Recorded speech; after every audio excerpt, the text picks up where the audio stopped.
Hello everyone, welcome to my YouTube channel Unfolded Maths। Video में आगे बढ़ने से पहले मैं आपको अपनी चैनल का एक छोटा सा इंट्रोडक्शन देना चाहूंगी। मेरा चैनल डेडिकेटेड है उन सभी मैथ लवर्स को जो या तो कोई टीचर हैं या स्टूडेंट हैं या तो फिर किसी भी कॉम्पिटिटिव एग्जाम की तैयारी कर रहे हैं, और साथ ही साथ उन सभी मैथ हेटर्स को भी जिनके लिए मैथ सबसे बोरिंग सब्जेक्ट है।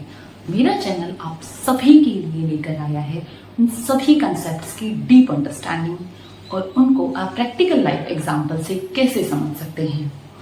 तो वीडियो में आगे बढ़ने से पहले मेरी आप सबसे रिक्वेस्ट है कि अगर आपको मेरी वीडियो पसंद आए तो मेरी वीडियो को ज़्यादा से ज़्यादा लाइक करें, ज़्यादा से ज़्यादा शेयर करें और कमेंट बॉक्स में अपना फीडबैक देना बिल्कुल ना भूलें, और साथ ही साथ मेरे चैनल को सब्सक्राइब ज़रूर करें। हमारा नेक्स्ट टॉपिक है एंगल यानी कि कोण। एंगल क्या होता है?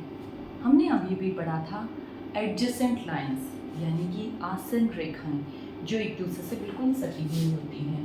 तो इस तरीके से दो लाइंस के बीच में जो ये पोर्शन होता है इसको हम एंगल बोलते हैं।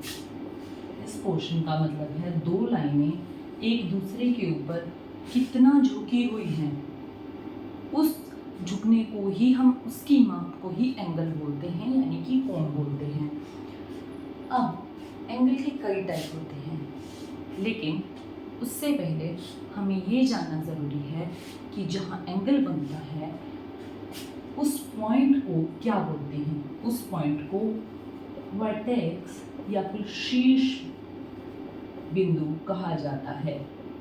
इसके अलावा जो दो लाइंस हमारा एंगल बनाती हैं उन दोनों लाइंस को हम क्या बोल सकते हैं? Arms of angle. Arms of angle या हिंदी में हम उसको कोण की भुजा कहते हैं। क्या कहते हैं हिंदी में उसको? कोण की भुजा। अब हम आगे पढ़ेंगे कि हमारा जो एंगल है वो कितने टाइप का होता है। पहला है हमारा 0 डिग्री एंगल। 0 डिग्री एंगल क्या होता है? जब हमारे पास पैरेलल लाइंस होंगी। अभी हमने पढ़ा पैरेलल लाइंस समांतर भुजाएं जिनके बीच में अंतर हमेशा समान रहता है। हमने पढ़ा था कि कोण वो होता है जब एक लाइन दूसरी लाइन के ऊपर बेंड करती है। किस माप से वो एक दूसरे के ऊपर झुकी हुई है उसको माप को हम एंगल या कोण बोलते हैं। तो 0 डिग्री एंगल में अगर हम पैरेलल लाइंस लेते हैं तो वो जब एक दूसरे से मिलेंगी ही नहीं, एक दूसरे के ऊपर बेंड ही नहीं, तो फिर उनके बीच में एंगल नहीं बनेगा। तो उस एंगल को हम बोल देंगे 0 डिग्री एंगल या फिर 0 डिग्री का कोण। नेक्स्ट है हमारे पास एक्यूट एंगल। एक्यूट एंगल का मतलब होता है न्यून कोण यानी कि 90 डिग्री से छोटा एंगल। एक्यूट एंगल में हम बोल सकते हैं 0 to 90 के बीच में जब हमारा एंगल रहता है इसको हम बोलते हैं लेस देन, यानी कि 0 से बड़ा एंगल होगा हमारा और 90 से छोटा होगा। ये एंगल इस तरीके से बनाया जाता है। ये एंगल x होता है, इसको हम x बोलेंगे, और इस एंगल को हम एक्यूट एंगल बोलेंगे जो 0 एंगल से बड़ा होगा और 90 डिग्री से छोटा होगा। नेक्स्ट हमारे पास आता है राइट एंगल। राइट एंगल क्या होता है? उसको हम समकोण बोलते हैं, यानी कि दोनों तरफ से समान पार्ट में जो डिवाइड करता है हमारी लाइन को। जैसे अगर हमने इस तरीके से एक लाइन ली, इसके ऊपर एक वर्टिकल लाइन को ढाला, तो वर्टिकल लाइन जितना एंगल इधर बनाएगी उतना ही एंगल इधर बनाएगी, इसलिए हम इसको समकोण या फिर समान कोण वाला एंगल बोलते हैं। जैसे यहाँ पे हमारा जो x है वो हमारा 90 डिग्री होता है। नेक्स्ट हमारे पास होता है ऑब्ट्यूज एंगल यानी कि अधिक कोण। इस एंगल में हम माप लेते हैं 90 डिग्री से 180 डिग्री के बीच में, यानी कि ये राइट एंगल से बड़ा होता है और ऑब्ट्यूज एंगल इसको हम बोलते हैं। ये हमारा जो एंगल होता है ये 90 और 180 के बीच में रहता है। जो हम यहाँ पे छोटी सी 0 लगा रहे हैं इसको हम बोलते हैं डिग्री। डिग्री का मतलब होता है कि जो हमारे एंगल है इसको मापने की जो यूनिट होती है उसको डिग्री कहा जाता है। डिग्री होती है हमारी एंगल को मापने की यूनिट। एंगल को मापने की यूनिट को हम क्या कहते हैं? डिग्री। यूनिट मतलब इकाई। नेक्स्ट होता है हमारे पास स्ट्रेट एंगल। स्ट्रेट एंगल ऐसा एंगल है जो हमारा 180 डिग्री का एंगल होता है। अगर हमारे पास दो लाइन ऐसे बैक टू बैक जुड़ी हुई हैं, एक दूसरे से इस तरीके से जुड़ी हुई हैं, तो उनके बीच में जो एंगल बनेगा वो हमारा 180 डिग्री का ही बनेगा। यहाँ पे जो x है वो 180 डिग्री होता है।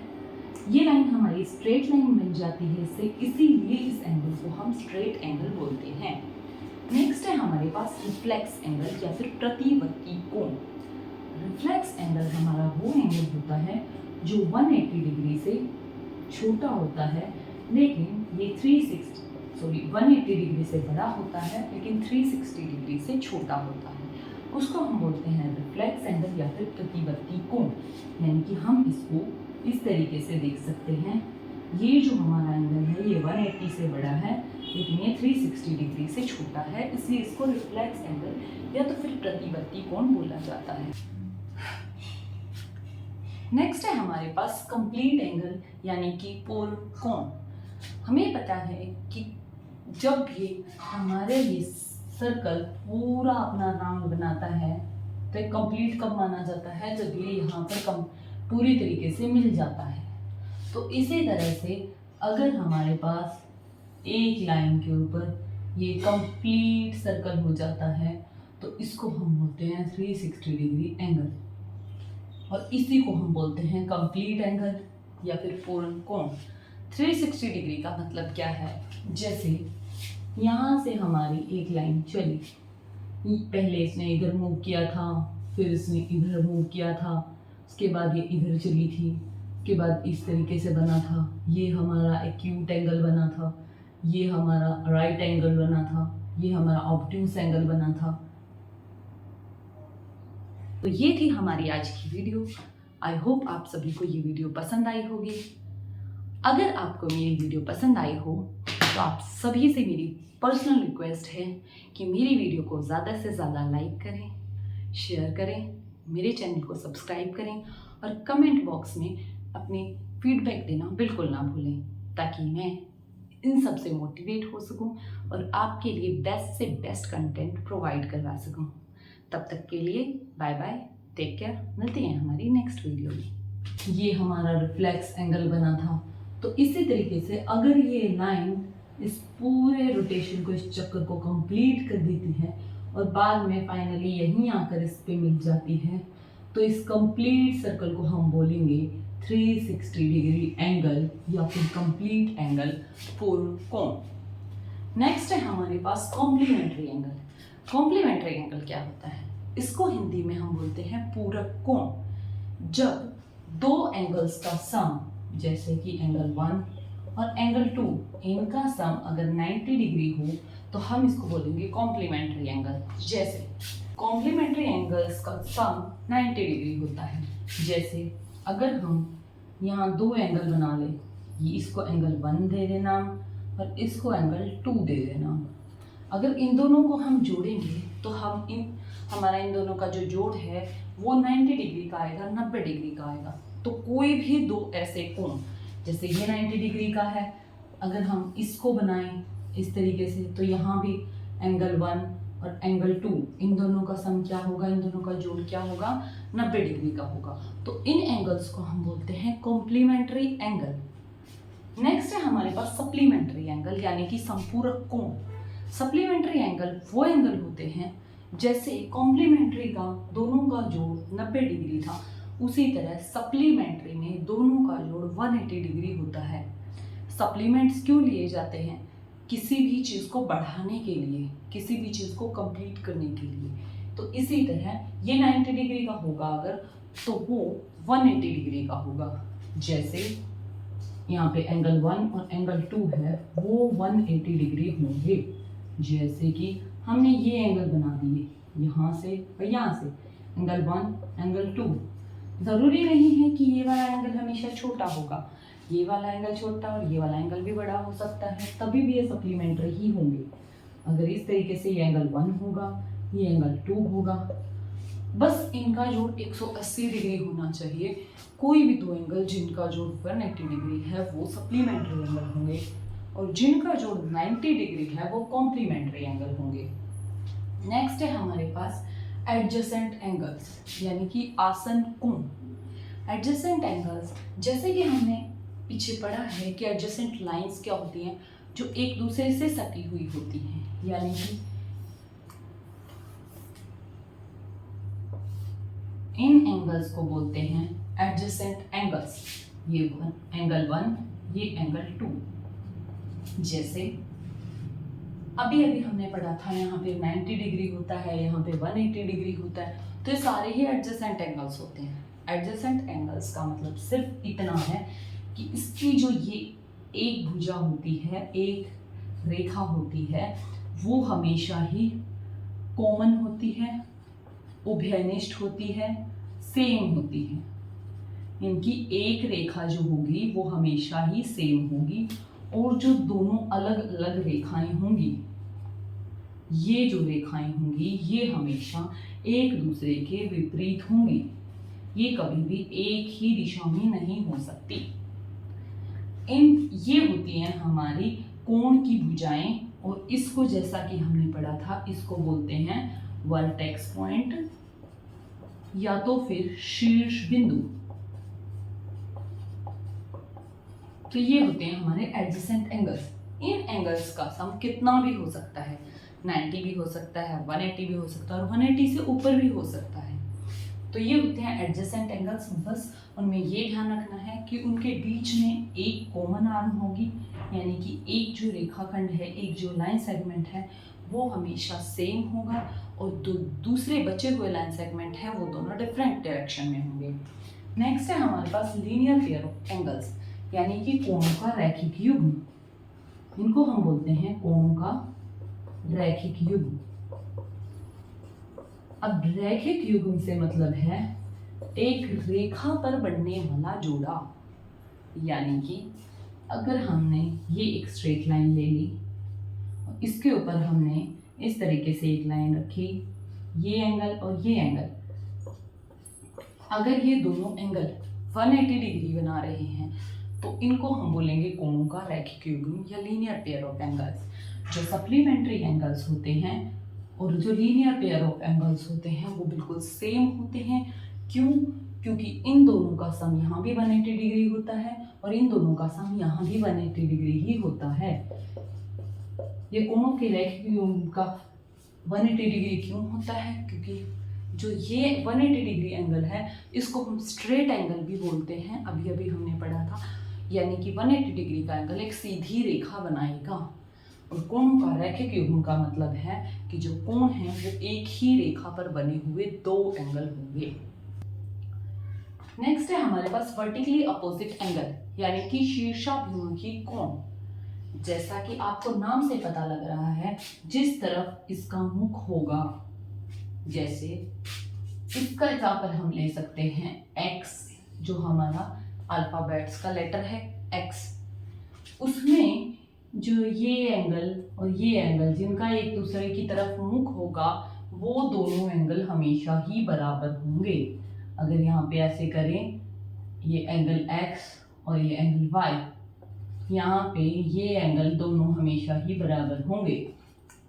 और अगर यहाँ पे एंगल देखें a और एंगल b, तो ये दोनों एंगल भी हमेशा ही बराबर होंगे।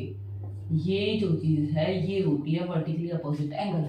अब आप इस फिगर में मुझे ये बताओ,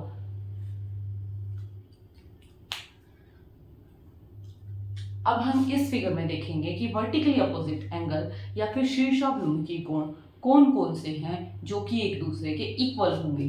जैसे इसमें हम देख सकते हैं कि यहाँ पे एंगल 1 और एंगल 3 ये वर्टिकली अपोजिट एंगल हैं। सिमिलरली एंगल 2 और एंगल 4 ये वर्टिकली अपोजिट एंगल हैं।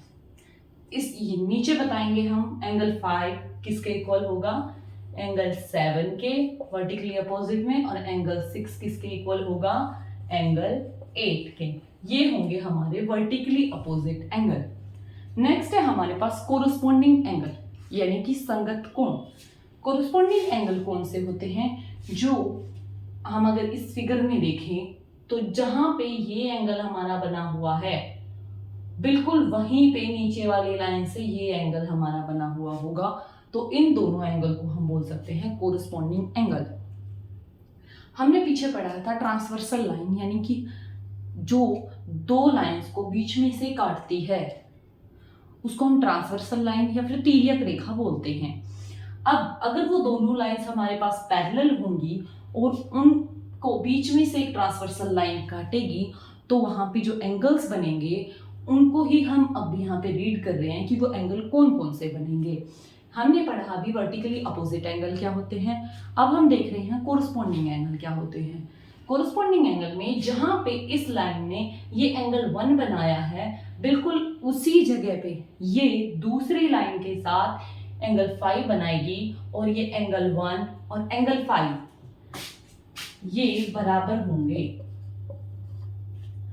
सिमिलरली एंगल 2 एंगल 6 के बराबर होगा। एंगल 3 किसके बराबर होगा, बिल्कुल एंगल 7 के। एंगल 4 किसके बराबर होगा, एंगल 8 के। तो ये थे हमारे कोरस्पॉन्डिंग एंगल। हमें इन एंगल्स की नंबरिंग देने से पहले ये चीज ध्यान रखनी होगी कि जिस डायरेक्शन में हम ऊपर वाले एंगल्स की नंबरिंग देंगे, सिमिलरली उसी डायरेक्शन में हमें ये नीचे वाले एंगल्स की नंबरिंग देनी होगी। और जहां हमारा एंगल 1 होगा उसी जगह पे दूसरी लाइन पे हम एंगल 5 बनाएंगे। अगर आप इस सीक्वेंस को चेंज कर देंगे तो हमारे एंगल्स भी चेंज हो जाएंगे। नेक्स्ट है हमारे पास इंटीरियर एंगल या फिर अंतःकोण। इंटीरियर, हमें पता है इंटीरियर किसे कहा जाता है, अंदर की चीज को इंटीरियर कहा जाता है। जैसे हमारा जो रूम के अंदर का डेकोरेशन होता है हम उसको इंटीरियर का डेकोरेशन कहते हैं, तो अंदर को हम इंटीरियर कहते हैं। जैसे अगर हम इस फिगर में देखें, ये एंगल 4 और एंगल 5 ये हमारी इस फिगर के अंदर के कोण बन रहे हैं। सिमिलरली एंगल 3 और एंगल 6 ये भी हमारे अंदर के कोण बन रहे हैं, तो हम इन्हें क्या बोलेंगे, इंटीरियर एंगल। कौन कौन से हैं इस फिगर में, एंगल 3, एंगल 4, एंगल 5, एंगल 6, ये चारों ही हमारे इंटीरियर एंगल होंगे। Angle 3, angle 4, angle 5, angle 6। इन चारों का रिलेशन देखने से पहले हम अभी पढ़ेंगे अल्टरनेट इंटीरियर एंगल और अल्टरनेट एक्सटीरियर एंगल। इनका दो के पेयर में हम पहले रिलेशन चेक करेंगे। जैसे कि अल्टरनेट इंटीरियर एंगल का मतलब है एकांतर अंतःकोण, यानी कि इंटीरियर एंगल्स अंदर के कोण और अल्टरनेट एक दूसरे के अपोजिट साइड में। अल्टरनेट का मतलब होता है एक दूसरे के अपोजिट साइड में, और इंटीरियर एंगल्स अभी अभी हमने देखा कि अंदर के कोणों को इंटीरियर एंगल्स कहा जाता है। तो हमारे इस फिगर में अल्टरनेट इंटीरियर एंगल्स कौन कौन से बन रहे हैं, वो बन रहे हैं हमारे एंगल 4 और एंगल 6, एंगल 3 एंड एंगल 5। तो जो अल्टरनेट इंटीरियर एंगल्स होते हैं वो हमेशा ही हमारे बराबर होते हैं। अल्टरनेट इंटीरियर एंगल्स हमारे हमेशा बराबर होते हैं। एंगल 3 है एंगल 5 के इक्वल होगा, जो एंगल 4 है वो एंगल 6 के इक्वल होगा। नेक्स्ट है हमारे पास alternate exterior angle. Exterior, interior अगर अंदर को कहते हैं तो एक्सटीरियर हम बाहर को कहते हैं। जैसा कि नाम से पता लग रहा है हमें एकांतर बाह्य कोण, यानी कि अल्टरनेट एक दूसरे के अपोजिट साइड में, और एक्सटीरियर यानी कि बाहर की तरफ। इसमें अल्टरनेट एक्सटीरियर एंगल कौन कौन से हैं, angle 1, angle 8, angle 7 and angle 2। अब अल्टरनेट एक्सटीरियर है तो एंगल 1 किसके इक्वल होगा, एंगल 7 के, और एंगल 2 किसके इक्वल होगा, एंगल 8 के। हमने अभी देखा था इंटीरियर एंगल्स। इंटीरियर एंगल्स कौन कौन से होते हैं, एंगल 3, एंगल 4, एंगल 5 और एंगल 6। अब इन सब का रिलेशन क्या है आपस में। हमें पता है एंगल 1 और एंगल 4 वो दोनों लीनियर पेयर ऑफ एंगल्स बनाते हैं। हमने अभी अभी पढ़ा था कि जो दो एंगल मिलकर 180 डिग्री का एंगल बनाते हैं उनको हम बोलते हैं लीनियर पेयर ऑफ एंगल्स। और यहाँ पे ये एक सीधी रेखा है जहाँ पे ये दोनों एंगल मिलकर 180 डिग्री का कोण बना रहे हैं, और एंगल 1 और एंगल 4 हमारे पास मिलकर 180 डिग्री का एंगल बना रहे हैं। हमने अभी पढ़ा था कोरस्पोंडिंग एंगल यानी कि संगत कोण में कि एंगल 1 है वो एंगल 5 के इक्वल है, यानी कि एंगल 1 एंगल 5 के इक्वल है। तो इस तरीके से अगर हम 1 की जगह 5 रख देते हैं तो एंगल 4 प्लस एंगल 5 वो 180 डिग्री का हो जाएगा। तो जो इंटीरियर एंगल्स होते हैं इनका आपस में यही रिलेशन होता है, जो एंगल एक ही साइड पे बने होते हैं अंदर की तरफ उनका जो सम होता है वो 180 डिग्री का होता है। सिमिलरली जैसे 4 और 5 का किया है उस तरह एंगल 3 और एंगल 6 इन दोनों का सम भी 180 डिग्री ही होगा, क्योंकि ये हमारे पास इंटीरियर एंगल्स हैं। नेक्स्ट है हमारे पास अलाइड एंगल्स। अलाइड एंगल्स को हिंदी में कहते हैं संबद्ध कोण, यानी कि जो एक दूसरे से इस तरीके से बंधे होते हैं कि उनका जो सम हो या उनका डिफरेंस हो, यानी कि उन दोनों को जोड़ें या उन दोनों का अंतर हम फाइंड आउट करें, ढूंढें, तो वो हमेशा 90 डिग्री का मल्टीपल होगा, यानी कि 90 का गुणज होगा। जैसे 90 को अगर हम 0 से मल्टीप्लाई करें तो 0 डिग्री, 90 को हम 1 से मल्टीप्लाई करें तो 90 डिग्री, 90 को 2 से मल्टीप्लाई करें तो 180 डिग्री। तो सिमिलरली इसी पैटर्न को फॉलो करते हुए ये चलता जाएगा। ठीक है, ये होते हैं 90 के मल्टीपल। और अलाइड एंगल में हमें यही कहा गया है कि उन दोनों एंगल्स का सम या तो फिर उनका डिफरेंस या 90 का ही मल्टीपल होगा। जैसे अगर हम कोई भी दो एंगल ले लेते हैं, angle x plus angle y, अब ये 90 डिग्री हो सकता है या तो फिर 180 डिग्री हो सकता है या कोई भी 90 का मल्टीपल हो सकता है। अगर हम इनके डिफरेंस की बात करें तो इन दोनों का डिफरेंस जो है वो 0 डिग्री भी हो सकता है या फिर 90 का कोई भी मल्टीपल हो सकता है। हम इसकी जगह A और B एंगल भी यूज कर सकते हैं, क्योंकि कोई भी एंगल दो हम ले लें अगर उनका सम 90 डिग्री या 90 का मल्टीपल होगा या एंगल उन दोनों का डिफरेंस 0 डिग्री या आगे 90 का कोई भी मल्टीपल होगा तो उनको हम बोलेंगे अलाइड एंगल। तो ये थी हमारी आज की वीडियो। आई होप आप सभी को ये वीडियो पसंद आई होगी। अगर आपको मेरी वीडियो पसंद आई हो तो आप सभी से मेरी पर्सनल रिक्वेस्ट है कि मेरी वीडियो को ज़्यादा से ज़्यादा लाइक करें, शेयर करें, मेरे चैनल को सब्सक्राइब करें और कमेंट बॉक्स में अपनी फीडबैक देना बिल्कुल ना भूलें, ताकि मैं इन सब से मोटिवेट हो सकूं और आपके लिए बेस्ट से बेस्ट कंटेंट प्रोवाइड करवा सकूं। तब तक के लिए बाय बाय, टेक केयर, मिलते हैं हमारी नेक्स्ट वीडियो में।